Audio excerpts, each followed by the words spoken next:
Mən Göyçay rayon sakini İbrahimov Fariz Vidadoğlu, Göyçay rayon avtovağzal kompleksinin rəhbəri Sənan Şirəliyevdən şikayətçiyəm. O 2023-cü ildə məni yanına çağıraraq mənə Bakı Göyçay reysi vəd edib işləmək üçün məndən pul almışdır.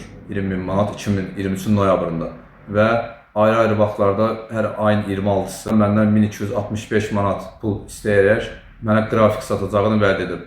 Bugünkü günə qədər də işləmişəm.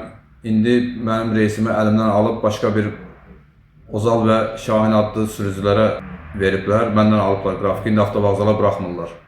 Və ona heç dəfə xəbərdarlıq etməyimə baxmayaraq mənim işimə heç kim yanaşmır. 10 mart 2026-cı il tarixədək Sənan Şirəliyevə əlbəəl 52.700 manat opsi pul vermişəm. İndi bugünkü gün o məni avtovağzala buraxmır.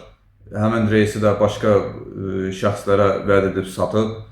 İndi məndən də avtovağzala buraxmırlar, nə pulumu geri qaytarmaq istəmirlər. Pulu geri də istəyəndə deyir ki, get hara bilirsən şikayət elə. Avtovağzal mənim də özüm bilərəm, buraxmıram. Mən buradan səslənirəm cənab prezidentimiz Ali Baş Komandan İlham Əliyevə, birinci vitse-prezident Mehriban xanım Əliyeva, Baş Prokurorluq cənab Kamran Əliyevə səslənirəm. Dövlət Təhlükəsizlik Xidmətinin rəisinə, Daxili İşlər Nazirliyi cənab Vilayət Eyvazova səslənirəm. Xahiş edirəm mənim tapdanmış hüquqlarımın bərpa olunmasında mənə köməklik edəsiniz.